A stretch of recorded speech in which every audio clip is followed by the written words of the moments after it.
Hello everyone, हाजिर हूँ लेकर एक और न्यू इंटरेस्टिंग सी सीरीज। अगर आपने आज से पहले कभी न कभी स्वॉर्ड स्लेव देखी है ना, तो ये कहानी उससे बहुत ज्यादा सिमिलर है। बचपन से ही हमारे हीरो के मेरिडियंस ब्लॉक होने की वजह से वो मार्शल आर्ट की ट्रेनिंग अच्छे से नहीं कर पाता, जिसकी वजह से उसे सेट के सबसे छोटे मोटे काम करने को मिलते हैं और बच्चे उसे बहुत ज्यादा बुली करते हैं। तभी एक दिन उसे ऐसी पावर्स मिलती हैं जिसकी वजह से उसके मेरिडियंस ठीक हो गए थे और वो फिर से मार्शल आर्ट प्रैक्टिस करने लगता है। खुद को बुली करने वाले हर एक बच्चे को वो सबक सिखाने वाला था। अगर आपको स्टोरी लाइन जबरदस्त लगी है तो चलिए कहानी में आगे बढ़ते हैं।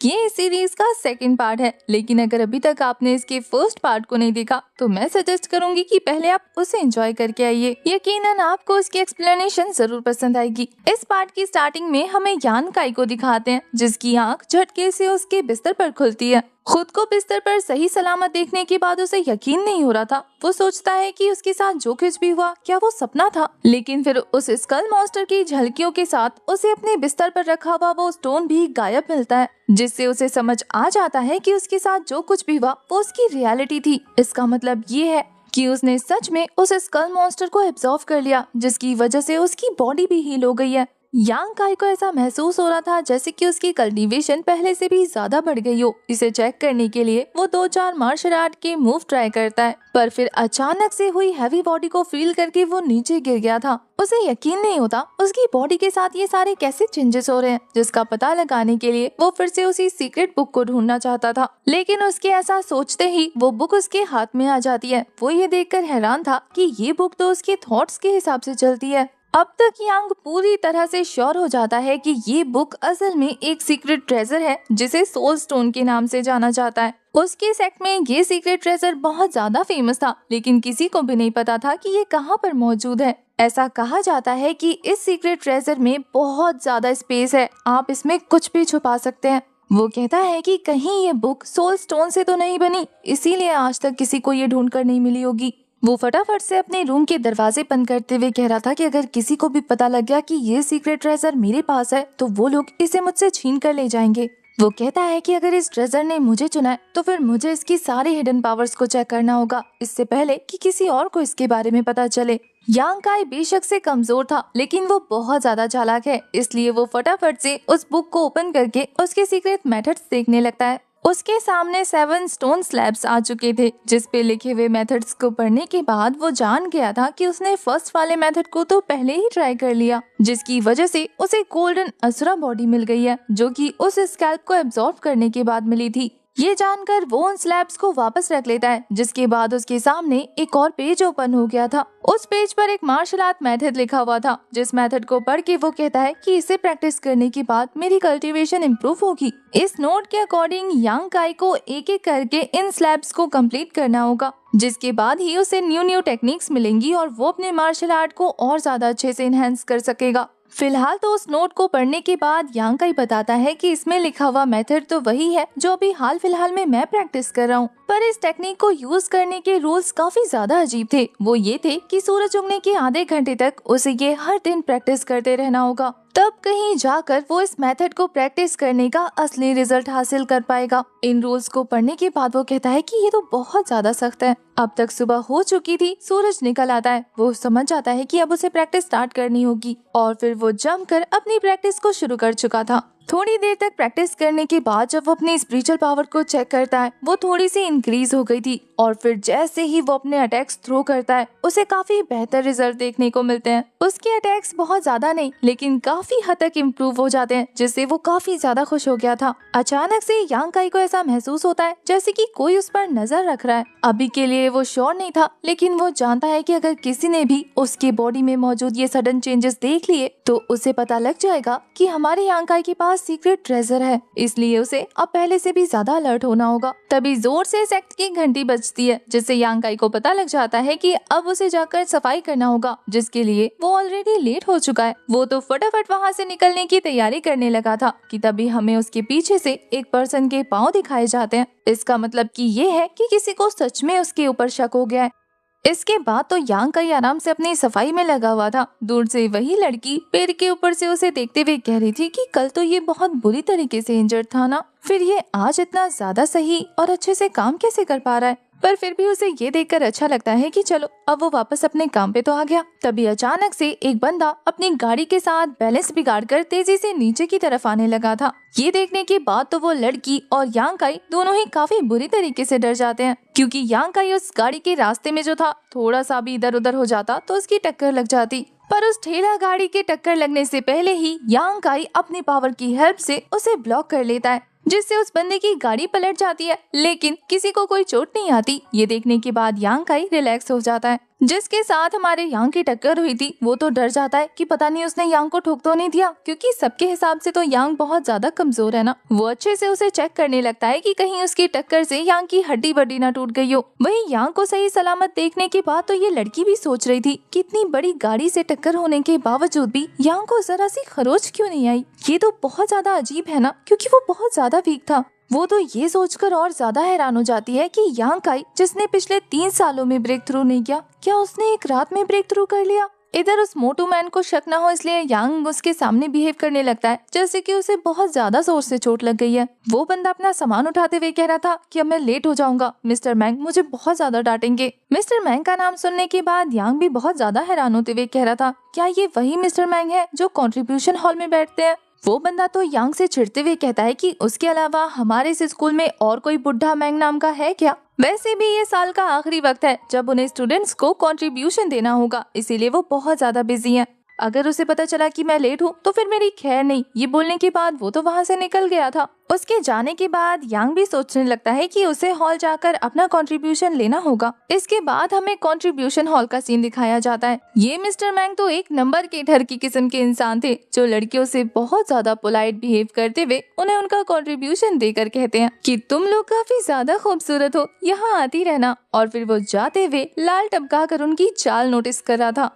ऐसा करते हुए उन्हें तो काफी ज्यादा एंजॉयमेंट मिल रही थी, लेकिन तभी उनके सामने एक और स्टूडेंट आकर उनका ये मजा किरकिरा कर देता है। मिस्टर मैंग को तो इस लड़के पर काफी ज्यादा गुस्सा आ रहा था, लेकिन एक सीनियर स्टूडेंट होने की वजह से वो इसे ज्यादा कुछ नहीं कह पाते। वहीं हाव भाव से तो ये लड़का एक नंबर का घमंडी लग रहा था। उस लड़के के वापस जाते हुए रास्ते में यांग काई भी दूसरी तरफ से आ रहा था कि तभी इस बंदे का पर्स नीचे गिर जाता है, जिसे हमारे यांग ने रोक लिया था। लेकिन इस बंदे को गलतफहमी हो जाती है। वो उसका हाथ पकड़ के कहता है कि एक ट्रायल स्टूडेंट होने के बावजूद भी तुम्हारी हिम्मत कैसी हुई अपने सीनियर के पैसे लूटने की। यांग उसे बता रहा था कि ब्रदर शायद आपको कोई गलतफहमी हो गई है, मैंने ये पैसे चुराए नहीं है, बल्कि ये तो नीचे गिर गए थे, मैं तो इन्हें आपको वापस कर रहा था। पर ये घमंडी इंसान कुछ भी नहीं सुनता। ये यांग से कहता है कि मेरे सामने घुटनों के बल बैठकर माफी मांगो, क्या पता मैं तुम्हें माफ कर दूं, जिससे तुम्हारी ज्यादा बदनामी भी नहीं होगी। यांग को ये सुनकर काफी ज्यादा गुस्सा आ जाता है। वो उसे उंगली दिखाते हुए कह रहा था कि मुझे ह्यूमिलिएट करने की कोशिश कर रहे हो। वहीं ये बंदा चिढ़ते हुए कहता है कि तुम्हारी हिम्मत कैसे हुई ऐसा कहने की, मैं तो तुमसे तुम्हारी गलती मानने को कह रहा था और तुम मुझसे ही ऊंची आवाज में बात कर रहे हो। लगता है तुम्हें इस सेक्ट के सीक्रेट टेक्निक को दिखाना ही पड़ेगा। तुम जानते नहीं हो कि मैं कितना ज्यादा पावरफुल हूँ। ये बोलने के बाद वो तो फाइट के लिए रेडी हो जाता है। यहाँ यांग को भी पता लग गया था कि अब उसे लड़ना ही पड़ेगा, लेकिन इस सीनियर के अटैक करने से पहले ही कोई इसके पाँव में जोर से पत्थर मारता है, जिससे ये नील डाउन हो जाता है। इसे ऐसी हालत में देखने के बाद तो यांग डर गया था। वो कहता है कि क्या हमारे सेक्ट की सीक्रेट टेक्निक नील डाउन होना होता है। वहीं सीनियर को तो खुद समझ नहीं आ रहा था कि आखिर ये ऐसी पोजीशन में बैठ कैसे गया। अब तो वो दोबारा खड़ा भी नहीं हो पा रहा था। यांग को भी लग रहा था कि कहीं इसका दिमाग खराब हो गया जो ये ऐसी हरकतें करने लगा। इस सीनियर को गलतफहमी हो जाती है। इसे तो लग रहा था कि मिस्टर मैंग हमारे यांग को प्रोटेक्ट कर रहा है, इसलिए वो चिल्ला के कहता है कि मिस्टर मैंग आखिर आपकी हिम्मत कैसी हुई इस फर्स्ट ईयर के स्टूडेंट को प्रोटेक्ट करने की, जबकि मैं 3rd ईयर का स्टूडेंट हूँ। आपने फिर भी मुझे प्रोटेक्ट नहीं किया, जबकि मैं यहाँ पर सबसे हैवी फीस देता हूँ। यांग तो ये सुनकर काफी ज्यादा कंफ्यूज लग रहा था कि क्या मिस्टर मैंग ने उसकी हेल्प की है। वहीं बेचारा सीनियर तो जैसे तैसे खुद को संभाल कर लंगड़ाते हुए वहाँ से निकल जाता है। पर जाते जाते वो यांग को धमकी देना नहीं भूला था। कहता है कि तुझे तो बच्चू मैं देख लूंगा। उस सीनियर के वहाँ से जाने के बाद हमारा यांग फटाफट से कंट्रीब्यूशन हॉल के अंदर जाता है, जहाँ जाने पर उसे पता लगता है कि मिस्टर मैंग तो घोड़े बेच कर सो रहे हैं। वो नहीं जगाते हुए कह रहा था कि मिस्टर मैंग एक्टिंग करने की कोई जरूरत नहीं, मुझे पता है कि आपने ही मेरी जान बचाई है, इसलिए आपका बहुत बहुत शुक्रिया। मिस्टर मैंग कहते हैं कि थैंक यू बोलने से कोई फायदा नहीं, अगर तुम्हारे अंदर हिम्मत है तो फिर मुझे वान हुआ टावर ले चलो। बेसिकली वो एक ऐसा प्लेस है जहाँ पर लड़कियाँ हैं। ये सुनने के बाद तो हमारा यांग कहता है कि आप अपनी बूढ़ी हड्डियों के के साथ मजे कर पाएंगे ना। ये सुनकर वो चिढ़ जाते हैं और हमारा यांग कहता है कि रिलैक्स, मैं आपको ले जाऊंगा, एक बार मेरे पैसे सेव हो जाए फिर मैं आपको वहाँ जरूर लेकर जाऊंगा। मिस्टर मैंग तो कहते हैं कि बच्चे, जितने पैसे तुम्हें मिलते हैं ना, अगर तुम आज से भी जमा करने लगे ना तो मेरे मरे हुए 100 साल हो जाएंगे तब भी जमा नहीं हो पाएंगे। यांग तो उनकी बातें सुनने के बाद कहता है कि कैसी बात कर रहे हैं, अगर आप ऐसा ही सोचते रहे तो कभी नहीं जा पाएंगे, वैसे भी मेरे तो सैलरी बढ़ने वाली है ना। पर मिस्टर मैंग उसे बताते हैं कि नहीं, कंट्रीब्यूशन हॉल के रूल के हिसाब से तुम्हें सिर्फ 10 सिल्वर कॉइन्स ही मिलने वाले हैं, जो वो उसे प्रोवाइड कर देते हैं, और 5 सिल्वर कॉइन्स एक्स्ट्रा क्योंकि वो लिंगशियाओ टावर में नहीं रह रहा है। मिस्टर मैंग उसे कहते हैं कि लड़के, इतना सब कुछ करने के बाद भी तुम्हारे पैसे इनफ नहीं है, इसलिए अच्छे से खाया पिया करो ताकि तुम्हारी कल्टीवेशन इंक्रीज हो और तुम्हें लिंगशियाओ टावर में वापस बुला लिया जाए। ये सुनकर तो हमारा यांग कहता है कि उसकी चिंता आप मत कीजिए, वैसे मुझे ये बताइए, कहीं आप कंट्रीब्यूशन हॉल के रूल के बारे में मुझे झूठ तो नहीं बताते। मिस्टर मैंग कहते हैं कि मैं तुमसे क्यों झूठ बोलूंगा, जितने पैसे तुम्हें मिलते हैं उतने ही दिए हैं। ये सुनकर तो यांग उन्हें टीज करते हुए कह रहा था कि इससे पहले भी आपने मुझसे 2 बार झूठ बोला है, क्या पता इस बार आप मेरे पैसे खा रहे हो। ये सुनकर तो मिस्टर मैंग नाराज होने की एक्टिंग करते हुए उसे जूता फेंक के मारने वाले थे, पर उससे पहले ही हमारा यांग वहाँ से भागकर निकलने की कोशिश करता है, पर रास्ते में उसकी मुलाकात उसी मास्क गर्ल से हो जाती है, जिसे देखने के बाद वो बस देखता ही रह गया था। लेकिन फिर जूता खाने के डर से वो तेजी से वहाँ से रवाना हो जाता है। उस जूते को तो इस लड़की ने कैच कर लिया था, जो जानती थी कि मिस्टर मैंग चुपके से यांग की हेल्प करते हैं। मिस्टर मैंग इस लड़के की हेल्प इसलिए कर रहे थे क्योंकि पूरे सेक्ट में ऐसा कोई भी नहीं है जो उसका साथ देता हो। हर कोई कमजोर होने की वजह से बस उसे बुली करते हैं और उसका इस्तेमाल करते हैं। यही सेम वो मास्क गर्ल भी उसके लिए सोचती है। इसके बाद हमें लिंगशियाओ मार्केट का सीन दिखाया जाता है, जहाँ एक अनाज की दुकान पर एक इंसान बोरा रखते हुए नीचे गिरने वाला था कि तभी यांग जाकर एक हाथ से उस हैवी अनाज की बोरी को पकड़ लेता है और दूसरे हाथ से उस पर्सन को गिरने से बचा लेता है। ये देखकर तो शॉपकीपर के फैमिली मेंबर्स उसे काफी ज्यादा खुश हो जाते हैं। यांग ने एक ही हाथ से उस भारी अनाज की बोरी को वापस उसकी जगह पर रख दिया था, साथ ही वो यहाँ से सामान लेने आया था। सामान लेते हुए ये लोग उससे रिक्वेस्ट करते हैं कि वो आज रात उन्हीं के यहाँ से खाकर जाए, पर वो मना कर देता है। पर उसे अनाज की बोरी बहुत ज्यादा हैवी फील हो रही थी। पता लगता है कि ये तो शॉपकीपर की बेटी का काम है, जिससे पता था कि हमारा यांग कितना ज्यादा गरीब है, इसलिए अपने फादर की हेल्प करने की वजह से उसने एक्स्ट्रा अनाज दे दिया। यांग तो उन्हें ऐसा करने से मना कर रहा था, ये कहते हुए कि इसकी कोई जरूरत नहीं, वो कम में काम चला लेता है, पर वो थैंक यू के तौर पर उसे थोड़ा सा अनाज ज्यादा देने को तैयार थे। उन दोनों की बातों के बीच में वहाँ पर एक थर्ड पर्सन आ जाता है, जो कि गुस्से में उस शॉपकीपर से कह रहा था कि तुम्हारे अनाज एकदम बकवास है, मुझे तो लगता है कि तुम पॉइजनस माल बेचते हो। वो बंदा ये सुनकर घबरा गया था और इधर ये मोटू पर्सन कहता है कि मेरे भाई को देखो, पहले वो कितना ज्यादा हट्टा कट्टा हुआ करता था और फिर वो उसे खुद ही कोहनी मारकर घायल करके कहता है कि अब देखो, तुम्हारा खाना खाने के बाद तो इसकी हालत देखो, ये मरने वाला है। ऐसा कहते हुए उसने अपने आसपास काफी सारे लोगों को इकट्ठा कर दिया था। वो मोटू पर्सन तो शॉपकीपर को पीटने के लिए आगे बढ़ रहा था, पर तभी रास्ते में हमारा यांग बीच में आ गया था, जिसे देखकर तो हड़बड़ी में वो मोटू पर्सन नीचे गिर जाता है और उसकी जेब से पैसों की पोटली भी बाहर निकल जाती है। ये पैसों की पोटली यांग को जानी पहचानी लग रही थी। यहाँ शॉपकीपर उस मोटू पर्सन को तमाशा करने से मना करते हुए समझा रहा था कि उसके अनाज में कोई खराबी नहीं है, पर वो तो मानने को ही तैयार नहीं होता। ये शॉपकीपर अपनी रेपुटेशन बचाने के लिए कहता है कि अगर आपका भाई मेरा अनाज खाने से बीमार पड़ गया है तो मैं मेडिकल के पैसे आपको प्रोवाइड कर दूंगा। पर ये दोनों तो चिढ़ते हुए कह रहे थे कि तुमने क्या हमें भिखारी समझा है, हम ये सब पैसों के लिए कर रहे हैं, हमें तो बस तुम्हारी दुकान बंद करवानी है क्योंकि तुम फर्जी माल बेच रहे हो। अब तो यांग भी बहुत ज्यादा सीरियस होते हुए सोच रहा था कि इन लोगों को पैसे नहीं चाहिए तो फिर इन्हें क्या चाहिए। तभी वहाँ पर वो घमंडी सीनियर भी अपीयर हो चुका था, जो ऐसे दिखाने लगता है जैसे कि वो शॉपकीपर की हेल्प करने यहाँ आया हो। उस पर्सन ने अपनी तरफ से तो काफी कूल एंट्री मारी थी, लेकिन ये कूल थी नहीं।